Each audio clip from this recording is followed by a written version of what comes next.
All right, and welcome back to episode 15 of Slightly Burned Toast, where we will be talking about another interesting topic, which I can't say apparently.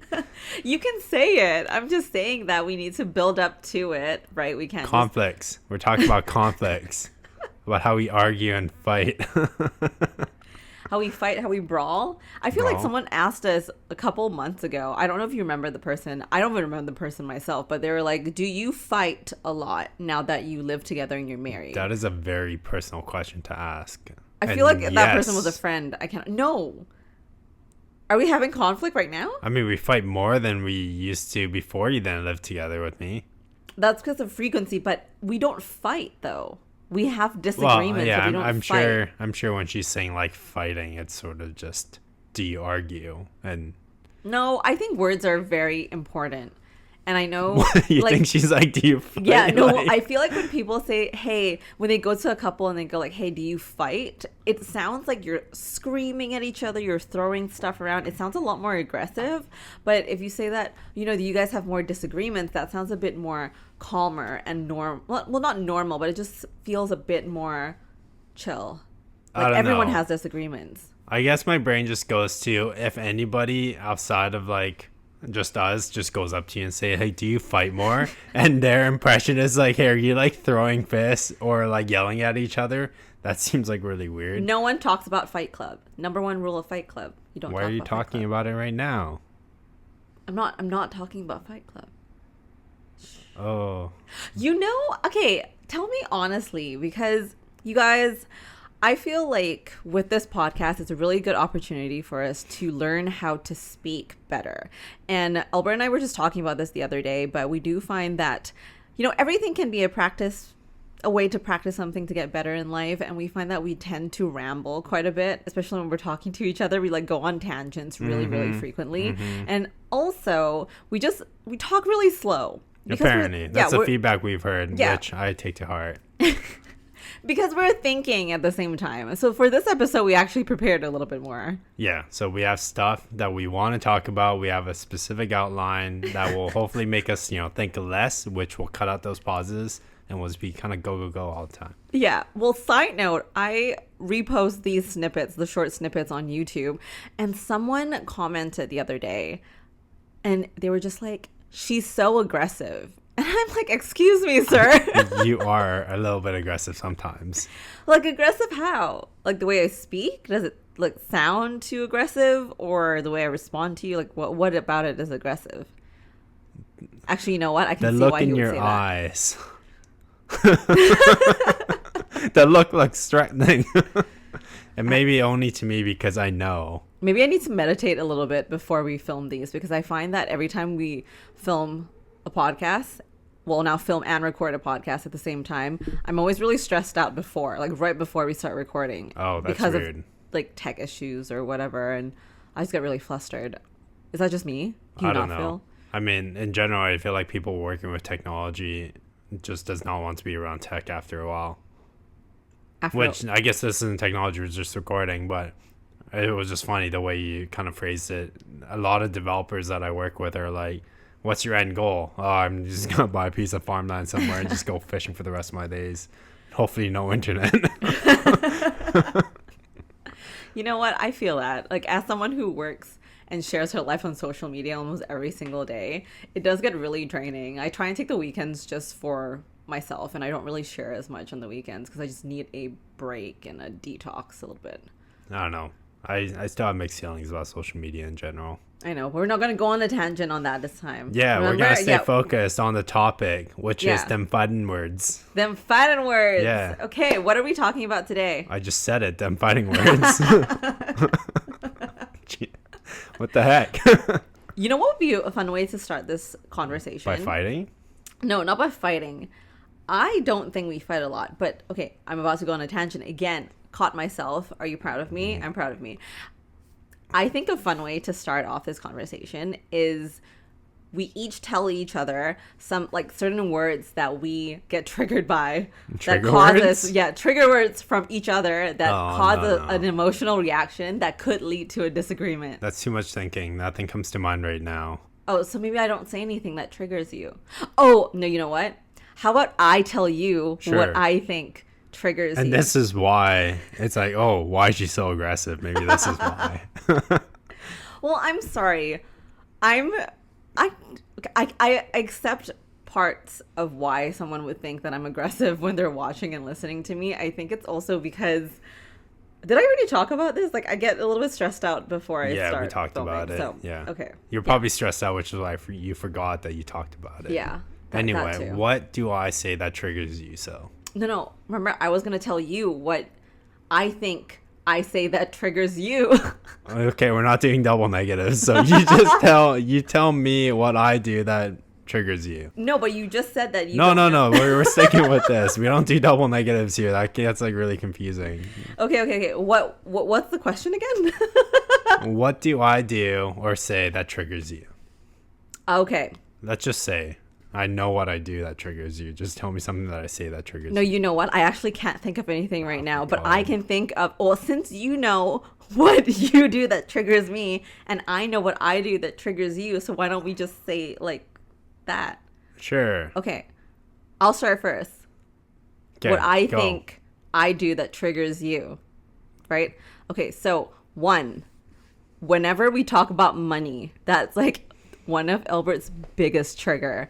Like, it could be honestly anything to do with money, like how much money we're going to be spending on a trip, how much money we're going to be spending on expenses, anything. You just say the word money. I just want a budget, bro. If it comes from my mouth, he gets so triggered. You can literally see him tense up and just be like, Listen, we have a lot of expenses that we got to manage. So when we say, oh, money or a trip, in my mind, it's like, well, you listed off Europe, Mexico City, New York City, LA, and in my brain I'm just like, I don't have money for all these. We don't have money for all these.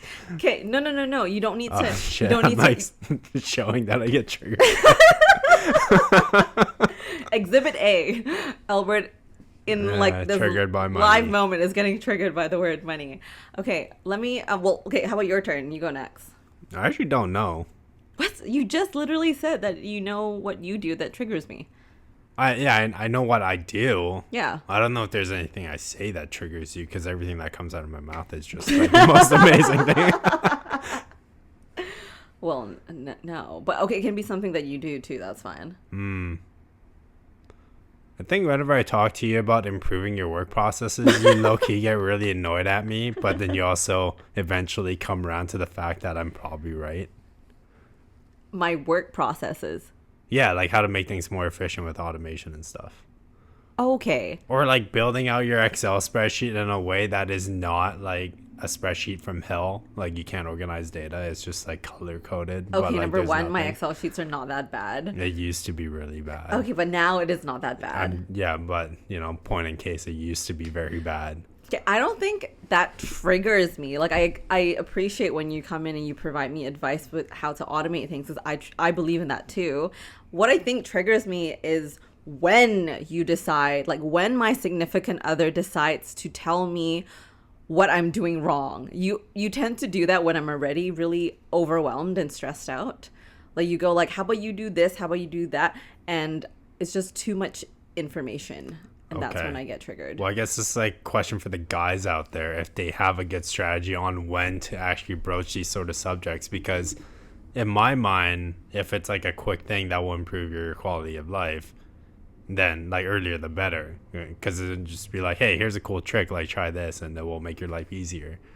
Or do I just sit there and just go like, oh yeah, she's struggling, I'm gonna wait until tomorrow to tell her about this? No. Okay, I see what you mean. I see what you mean. There's so many things that Elbert does to trigger me. I just can't really. It's also like on the spot. It's hard to think of something. Yeah. Usually if you ask me when I'm not about to talk about it, I can think of a whole laundry list of things that you do to like trigger me. This is all trivial shit too, by the way. Like honestly, it's not like none of them are so bad that it's not a make or break. My brain. Yeah. My brain's still fine. I'll still function even though you do some stuff that are very like annoying. Yeah, you do stuff that's annoying too. Yeah. But anyway, we're talking about conflict today. If you guys haven't figured that out as we are currently arguing. Yeah. So I mean, we've been together for a while, and I know a lot of people that have been in relationships for a while. You start to pick up on like little cues with their partners, right? How long have we been together, Elbert? 2014 was like when we started dating. So how many years is that? I don't want to do math right now. 11? Yeah, 11. Is it? This October it would be the 11th yeah. year. No, it's actually this November. No. Wait, no. Anyway, continue. November's when we got married for the first time. October is when we started dating. And May is when we got married the second time. Oh, right. Our double wedding. Yeah, that confuses me. Okay, yeah. That was a point of contention for me. Like, I was like, financially, I was just like, trigger. This makes no sense. There you go. Trigger. He's getting triggered. Anyway, continue. I cut you off. Yeah, okay. Couples know there are significant others, just like nuances. They pick up on cues, verbal and nonverbal, when they're like really annoyed or upset. So, I guess question is like, what are some things that you pick up from me that makes it very obvious that I'm getting upset? Oh.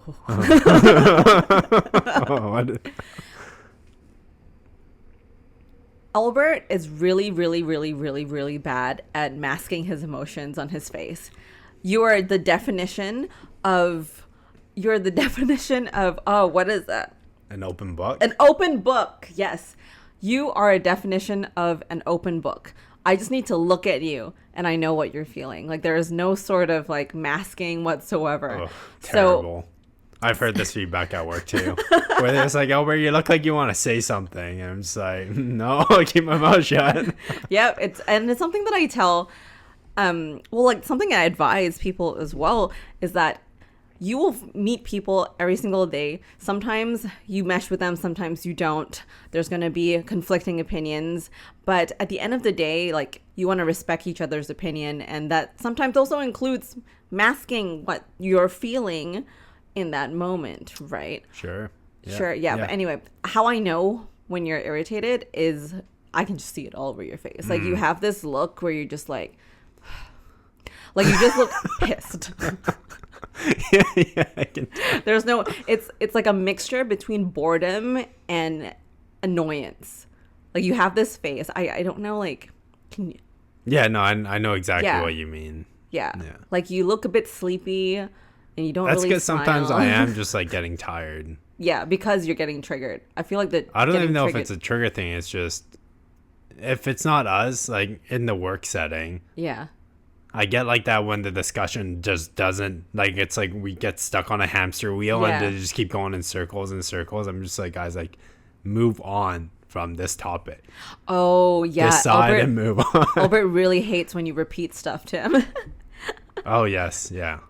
Repetition is like the bane of my existence. And I tell him, okay, ladies, and gents, if your significant other hates being repeated to, I tell Elbert this all the time. I'm like, just because someone repeats themselves doesn't mean you have to judge them, because sometimes things warrant repetition. Like, you need to repeat things. So I recognize that. I'm not annoyed by every form of repetition, obviously, Yeah. But if someone's like, hey, we got that movie later, right? And then like 10 minutes later, they're like, don't forget to pack your stuff for that movie later. And then like 30 minutes later, they're like, hey, you got money for that movie, right? It's just like, you tell your partner, hey, don't forget to do XYZ. They get annoyed at it, and then they forget to do XYZ because you stopped reminding them.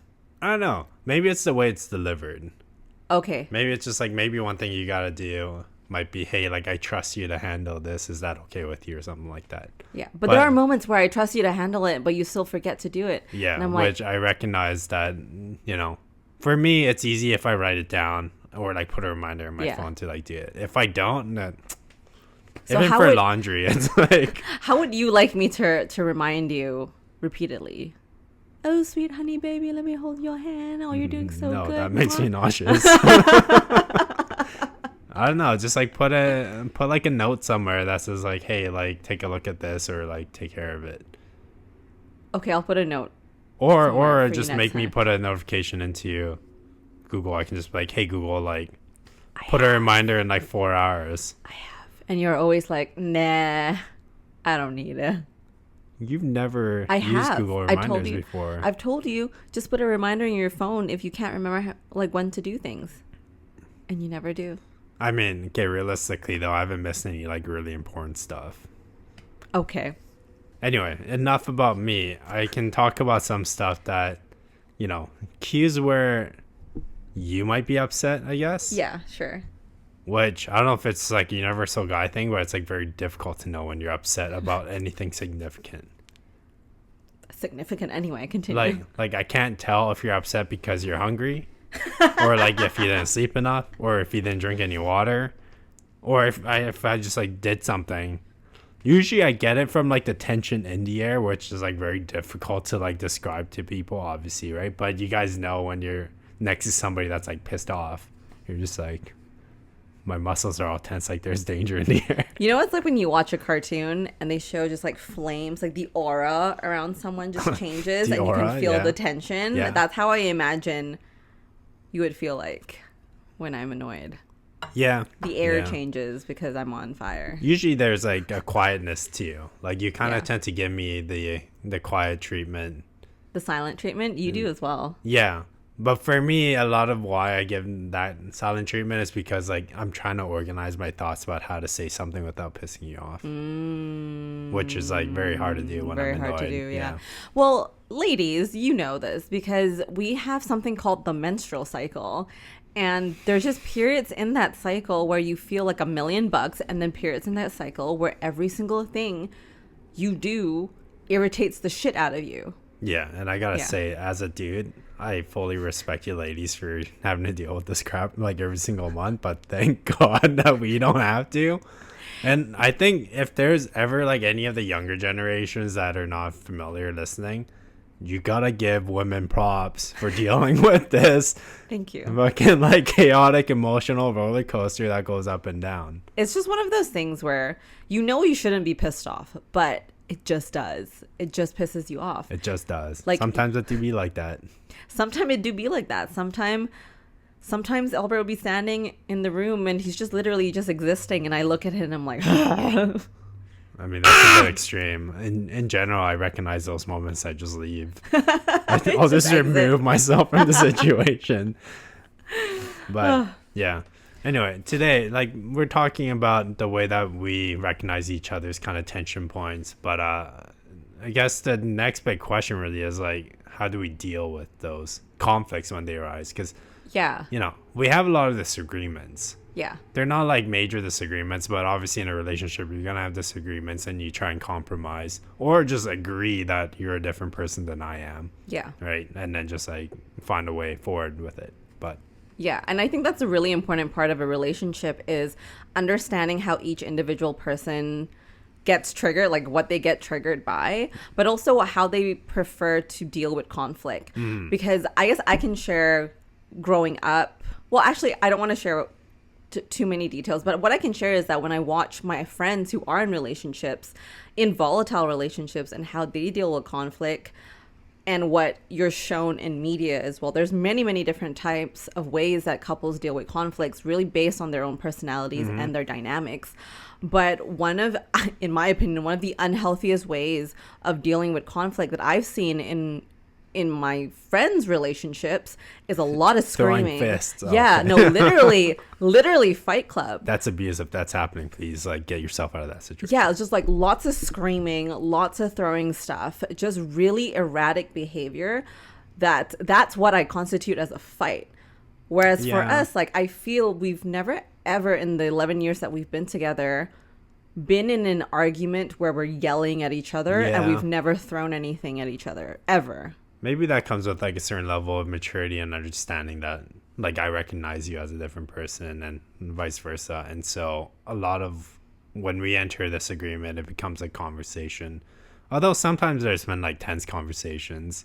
Well, we would never scream or throw stuff at each other. Because I don't have the energy for that anyway. But also I feel like if it ever got to that point, I would be so shell-shocked that it was happening that I would just really, I don't know what I would do actually. Like if you ever threw something at me, I think I would just look at you and start crying and then I would just exit. Like I would leave the room. I think a key factor for me is that I know, or at least it's never happened, but I know that if that ever does happen, I trust myself enough to respect myself enough to just like say, fuck this, I'm out. Like, I'm not dealing with it. Right? Like, if it ever gets that bad. Right. Obviously, if it's like you've been in a relationship for a while and it got that bad and you still want to like try and figure out what led to that point, that's like a whole other thing. But the reality of it is that just because that's the way we deal with conflict, it doesn't mean that other couples deal with conflict the same way. Like, everyone deals with conflict differently. Right? Yeah. So we did some research and kind of looked at like actual scientific studies that talked about different ways to deal with conflict. Let's be real. Let's be real here. You use ChatGPT. No, I actually read the articles that it recommended. Yeah, did you not read them? I sent them to you last week. No. Oh my god. I didn't know we were supposed to read them. You never blindly trust a machine spitting information at you. Okay.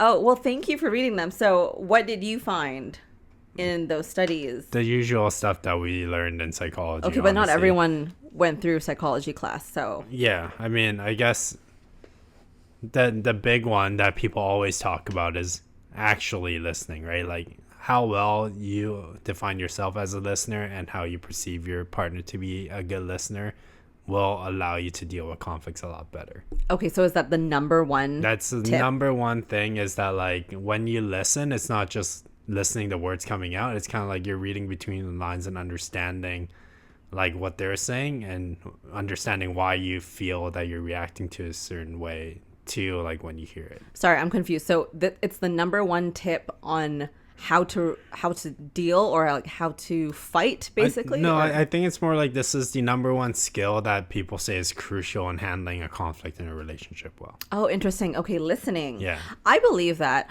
Also, fun fact, do you know that my name means listener? That's what my mother always says. That's not what Urban Dictionary said. What does the Urban Dictionary say? Something about like a freak in a bedsheet and like... Could be either sweet as pie or like poisonous as a snack. As a snack?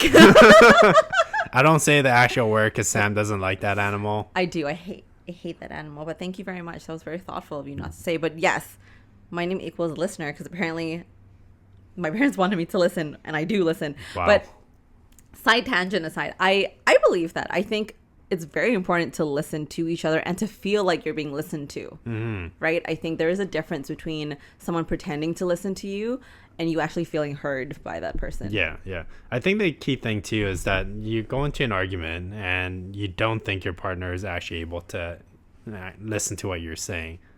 Then you don't want to continue that conversation. It's just dead in the water, right? Like, so this is definitely a two-way road thing where you kind of have to recognize that it's a separate person that is not you that you're talking to. And so, you know, there's something that you're disagreeing on. You kind of need to listen and understand and then come to a consensus on how you want to move forward with it. Yeah. There's something called active listening too. And I remember that term from my psychology class when they were mixing together active listening as well as paraphrasing as a way to show that you're actively listening to somebody. So say we were fighting and your partner goes like, hey, I really hate that you didn't do this, like do the dishes for me, and made me really upset.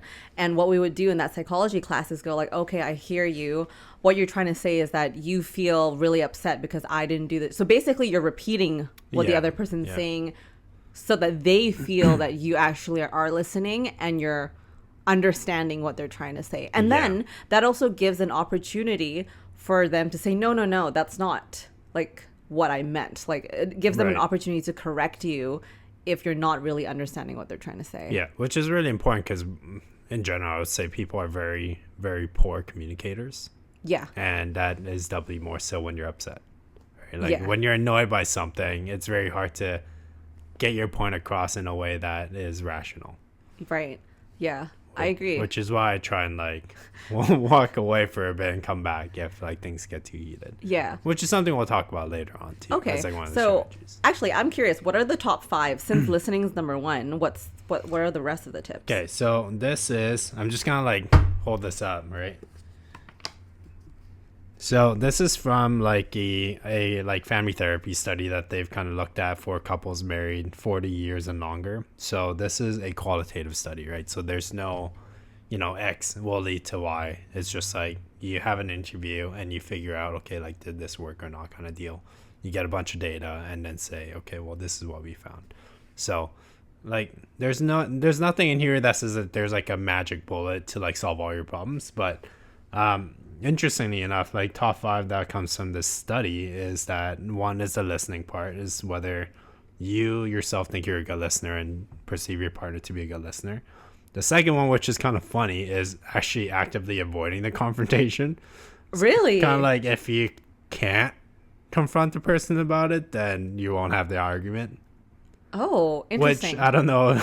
I think these are just strategies that couples that have been together for 40 plus years have done, right? Okay, so these are not necessarily the best tips to deal with conflict. No. This is just how they dealt with like the conflicts. And one was just being like, we're not dealing with this. So you're avoiding. Oh, I don't know if I agree with that, but I guess if they're still married for 40 years, then I mean, who knows? Like, it might not have been a happy marriage. Oh, that's true. No one has. Yeah. And the third one is communicating well. So I assume that just means like how well do you get your point across, right, in an argument. And then compromise, right? And so you just agree that you might not come to an agreement that makes everyone happy, but you meet in the middle. And then the other one was resolving quickly.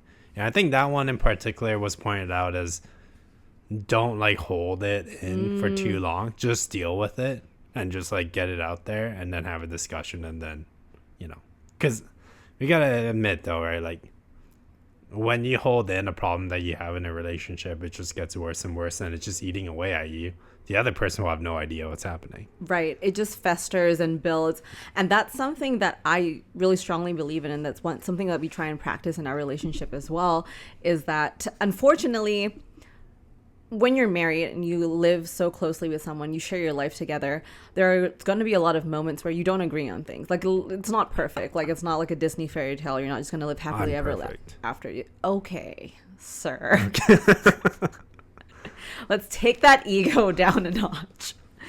But we have a lot of conversations that are uncomfortable during periods of time where you're like, you kind of feel bad that you bring up something to ruin the mood of the day, but you kind of have to, because if not, a small problem is just going to keep growing and compounding and festering until it gets to a point where there's a lot of resentment. Yeah. And when you have resentment towards each other, I think that's even worse, and it's harder to get over that and to heal that than just dealing with the issue when it starts. Yeah, I agree. I think resentment is the biggest thing, is when it's a one-way resentment and the other person never understands why. Yeah. Which is why, like, we try and voice our issues as much as we can. Yeah. Obviously not to the point that it's annoying and every day is like an issue, but. Yeah. And honestly, in a healthy relationship, you should feel comfortable being able to be completely yourself with your partner. And that includes the good and the bad parts of who you are, right? Or the parts where you just need to have a sounding board too. Unless you're just insane, then like maybe you shouldn't. Yeah, if you're crazy, then maybe you should not be in a relationship. Okay, I mean, that's hard to say, but like maybe two crazy people would like get along really well together. Right, yeah. And who am I to judge and say that they're crazy? I might be insane. I don't even know. We might be crazy. Yeah, maybe we just live in this bubble and just think that people... anyway. Yeah, but there's because some other strategies there. Should we move on to those? Well, I was going to say something else before you cut me off. Sorry. I'm getting triggered right now. No, I'm sorry. Go. No, I was just going to say is that sometimes when you bring up an issue of resentment or something that really bothers you to your partner, like the other day, your partner could just say like, hey, why are you so upset that I just didn't put the dishes away? Well, maybe it's not the dishes that triggers you. Maybe it's something that has built up, and then what broke the camel's back was the dishes, and it could be something completely different. So that's why it's important to talk about things. Why are you looking at me? Yeah, sorry. In my head, I was just having a monologue. It's like, it's not the dishes. It's like, what is it? It's your face. It's like, shit. I hate your face. Why can't you mask it? I'm sorry. Anyway, okay. So now we're looking at... Okay, you have a segment here. Honestly, actual you guys, strategies. I'm looking at this document for like maybe the first time. Anyway, thank you, husband, for doing the research. But science-backed methods of how to deal with conflict in a healthy way, right? I'm assuming that's what it is. Yeah. Okay, so let's talk about these methods that you can implement in your relationship or in your life, really, as healthier ways to have conflict properly, right? Because conflict is a good part of life. Like, you should have conflict with people. It's just whether it's a healthy way of dealing with it or not. Yeah. So first, sounds like Fight Club. Are you sure this thing didn't just pull it from Fight Club? No. Okay, it says set and respect fighting rules. I mean, that's a valid, like, strategy. Okay. I mean, like, Fight Club, obviously, if you guys haven't seen the movie, great movie, you should go watch it. But they also had that rule where it's just like, no weapons. Okay, so let's break it down. You don't kill the person, you just fight.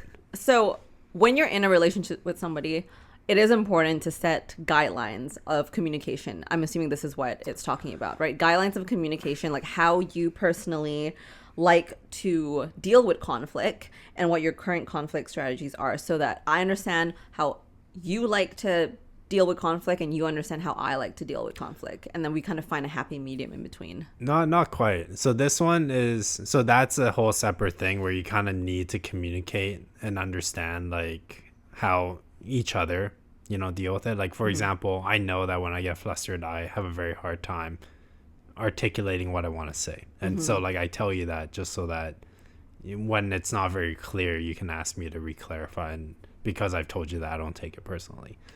So I think there's definitely that aspect of it. Yeah. But this is more so like when you set the guideline and rules. Yeah. You are being very explicit in saying that, like, no swearing or yelling as part of the conversation is something that we agree on in advance. And so any future conflicts we go into, like, no one's yelling. And if we do yell, you can just be like, no screamo emo in here, and then just like take a breath. Yeah. No screamo emo. Let's just, like, give it a few minutes and then come back. Yeah. But, like, because you set that rule in advance, now you have a, verbal contract. You could even just, like, write this down and sign it. But, there's some basic stuff that should go in there, right? Like, you don't need to be screaming. You don't need to be swearing. You don't need to be throwing a frying pan at, like, each other. Right? No play. It's, like, no bodily harm. Yeah. But it's just, like, kind of setting that in stone and then agreeing on it will make it easier for you to get to what's, like, important, which is a conversation. Yeah, that makes sense. I do agree. I don't think we've ever sat down and made a list of conflict rules. No, I think it just happened naturally. Yeah. Also because we probably have similar temperaments. Well, not completely similar temperaments, but we do have, I don't know, like, similar ways that we do like to handle conflict, which is in a very calm manner. But it's interesting that you brought about the fact that you find that you can't articulate yourself completely well when you're, I don't know, flustered or overwhelmed, or, when there's a lot of emotions. And what that reminds me is that one time where we were having a disagreement and you actually articulated yourself in a text message. And you're like, this is way easier for me to tell you how exactly I feel. Yeah. And way clearer. And for me, receiving that, it was a lot clearer for me to understand the full scope of what you were feeling. Yeah. And I guess this is something that can be in, like, the rule book that you guys set between, like, for conflict management, right? Is that that I can't articulate myself very well when I'm heated up. So one of the rules of dealing with conflicts is that if I'm not making sense, you're allowed to ask a repetition, and we just agreed that I don't take that as a personal insult. Right, that's true. To be fair, I don't think I articulate myself the best way when I'm emotional either. I think it also depends on the context of the conversation. But because we both have a background in psychology, I found that we started doing this very early on in a relationship without even setting ground rules, which is the way that we describe how we feel. We always focused it on ourselves instead of the other person. So as an example, instead of going, you don't know how to make me feel happy, that's why you do X, Y, and Z. And the way that we like to communicate emotions like that, we just say, I feel like you don't do this because you want me to feel X, Y, and Z. So you kind of place the blame on, or the perspective on yourself versus blaming someone else for an action that you assume they did. Yeah, it's just like first default is, am I the problem? Like, let me self-reflect. Am I the issue here? Yeah. And actually, to be honest, I don't know if that is helpful because we've done it so often. So I don't know if it actually is. I would definitely argue that we didn't start off this way by default. We definitely had some moments in our conversations where we had to figure out how to communicate better. Right. So this is, I think anybody going into any long-term relationship should kind of recognize that it's a different person. And so like how you communicate and deal with conflict, you can bring your past skills and experience, but you might still need to tweak it. Right? Yeah, for sure. Yeah. Okay, I'm just like taking a look at what else is here because how interesting. It says take smart timeouts and cool down. That's my favorite one. Yeah? Tell me more. I think okay, so when we get very engrossed into the conversation, it doesn't move forward, then I think it's better to just separate and like do our own things for a bit and just like relax and then come back. Right? Because for me, when I'm upset or like when I'm annoyed by something and I don't really know what I want to say, very often, like in the past, I've said stuff that was like kind of hurtful, but it's never like intended to be that way. It's just me expressing it, but kind of going for a walk and then coming back or playing video games and then coming back will give me the time to re-clarify how to say something. Right. So that I don't say it in a way that is, I guess, damaging to the relationship, right? Like, oh, that's so true. I think the key thing is that I don't want to say anything that will hurt you unintentionally. Yeah. Sorry, or intentionally. I don't want to say it like in general. Yeah, and I think that's a healthy way to look at it too, because when you're in a very heated situation, sometimes the best thing is to just take a moment, take a pause, and exit that atmosphere or that situation for maybe, I don't know, like half an hour to an hour. I agree, to recollect yourself, to reflect on how you are reacting and how the other person's reacting, and then come back with a much cooler head. Yeah. And I think the balance there is between emotion and logic, right? Those two can sometimes get very blurred when you're in the heat of the moment where emotions take over. And when emotions take over, it might not be the most logical thing to do or say when you're having an argument with someone you love. Yeah. Which, like kind of going back to Fight Club, actually, the thought crossed my mind that the movie is really a conflict with society that people are dealing with by fighting, but then during their everyday job, they just go about their work. So it's like, it's not a conflict with another person.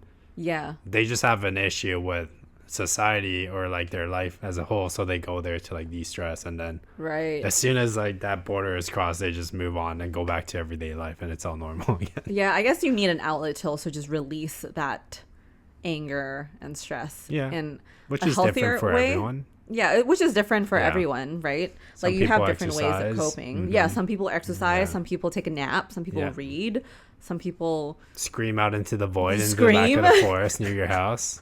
Yeah. I've done that once before in Abbotsford, Specifically in Abbotsford. I mean, surrounded by buildings. I'll just be, someone will probably yell out the window, be like, "Shut up! Shut up! We're trying to sleep here." You were like, "Yell too." All right, so where are we at? So take smart time out, listen and reflect. I mean, really, I feel like we've gone over the key things.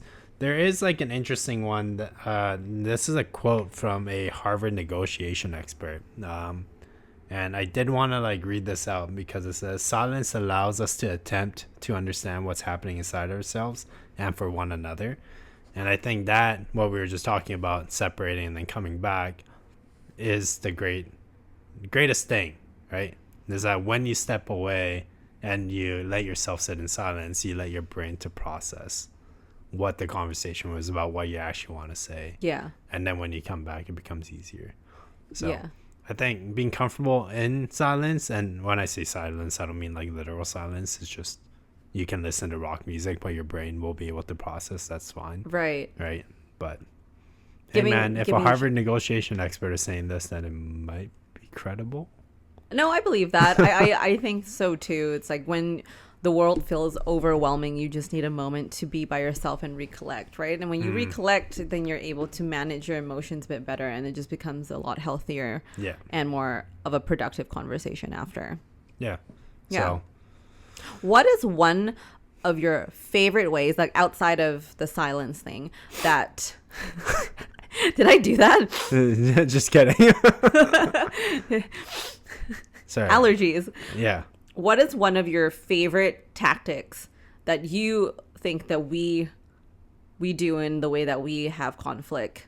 Mm-hmm. Let me rephrase that. I don't know, like, if that question was phrased in a good way, but like, based on how we handle conflict, do you have a favorite way of the way that you or the two of us deal with it? Like a favorite thing that we do? Yeah. You mean? That's special to us. Because there's something in there that says use humor. That reminds me of you. Food. Food? Yeah. Oh, I don't get it. Sometimes you get really upset when you're hungry, so it's nice to have a conversation after we eat. You know, like I'll never start a conversation that I think will make you really annoyed or upset before dinner. Oh, okay. So It's got to be either after dinner or after lunch, and we sit down. Yeah. Okay, that's your favorite strategy that you do, because I don't notice it. Oh yeah, that's what I try to do. I'm sure I don't do it all the time, and you know, this is to play on the joke that when people are hungry, it's just like they're upset. Right. So if you want to enter into a conversation where you might potentially get into something heated, let's just take away as many of the variables as possible, and hunger is one of them. Make sure they're really well hydrated. Make sure that they're not sick. Make sure that they're fed. Yeah. You know, give them a cup of tea. And then once they're done with the tea, then you drop the bomb on them. Be like, hey, by the way, I had a really big problem with the way the conversation went last night. I don't know why that feels so triggering to me right now. I'm like, I'm so comfortable and happy. Why would you bring this up now?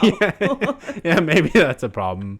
I know something that you recommend is kind of scheduling it in like advance, being like, hey, we should talk about this. Yes, but that's right. We have to do today, we'll do tomorrow. Something that we're still learning about each other is how we like to bring up topics of that could create conflict. And I had suggested that Elbert tell me in advance if he has something that he wants to talk to me about that would warrant like a deeper conversation and could result in some disagreements, because many reasons. One, like the example you just shared, has triggered me. Like, I need to be prepared in some aspects to know that there is an important conversation coming up, so that I can dedicate my time and my energy to that, to have a productive conversation. Yeah, I mean, it's always good to get your counter arguments and ducks in a row before you go into any discussion. Before you bring it up, yeah, so I can defend myself. But no, I think it's really important to be able to set aside time to be able to talk about the hard things and to have a productive conversation. Else you're just talking about stuff into the air and no one feels like they're being heard or satisfied. Or, in my opinion, what's worse is that you're bringing things up during periods of time where the other person's not prepared to have that kind of conversation. Yeah. And that creates an emotional response that leads to something that's unhealthy. Like you end up feeling resentment or you get annoyed. Yeah. And I appreciate that about the feedback you gave me regarding that specific point, because my habit was always to just bring it up, right? Yeah. Because in my mind, it's like, oh, like, I'll just bring it up on the side and then we can have a quick discussion on it. But a lot of the times it won't be a quick discussion. Right. And so I can see how that would be problematic, like when it's repeatedly done. Yeah, like maybe don't bring it up when annoying. we're on like a 10-minute drive to see friends and you bring up like a really deep conversation. No, you gotta bring your friends into that conversation. I'm just kidding, obviously. But anyway, after the conflict is done and you deal with it, and I think there's always that cool down period where you need to kind of de-stress, decompress, and then kind of get back into your own rhythm. So, like, what are some things that we do after we have a disagreement? I'm just kidding. What? What? No, nothing. Well, one of my favorite things that you do is that you are a very loving person. You might not be the best with your words sometimes. You're actually really bad with your words. I'll just have a pad that's just like, I love you. But one thing that you're very good at is that Like, you don't hold resentment. Oh, I can. I know you can, but you don't. And after we have a heated argument with some time apart, you do tend to come back and you just give me a hug, or you'll just like tuck me into bed, or you give me a forehead kiss. And honestly, for me, that's all I need to break any sort of ice. And sometimes you've seen it too. Like when you do that, I just start crying because I'm just like, I don't like fighting. It makes me sad, and I can't go to sleep sad. And I tell Elbert this, like, do not, if you're in a relationship, do not go to sleep upset. Don't end the day off with anger or resentment or sadness. That's how I like to live my life. As much as you can anyway. Sometimes it's unavoidable. There you go. Trigger. Just listen to me. Okay, yes. I'm sorry. But yeah, as much as you can, try to end the day off with forgiveness, with joy, with gratefulness. Because we don't know how long we have on this earth, especially with each other. And if you're with someone that you love, I think that's something that you should be very grateful for. So that's something that I love that you do, is that no matter what conversation we have in the day, at the end of the day, you just give me a hug, and then we cuddle and go to sleep. Yeah. I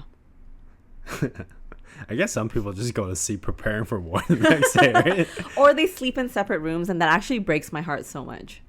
I don't think sleeping in separate rooms is like a big issue, especially if you agree to it, or No, I'm talking about after a conflict, like if he chooses to like.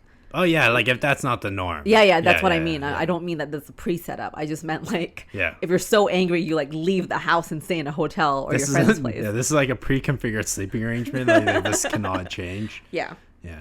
What do I do that makes your heart warm?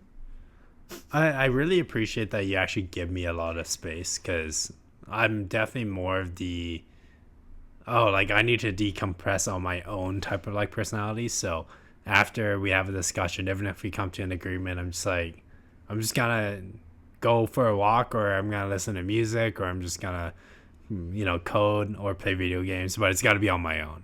Yeah. Right. Like I just don't want to say anything. Yeah. Because my verbal count is just very, very low.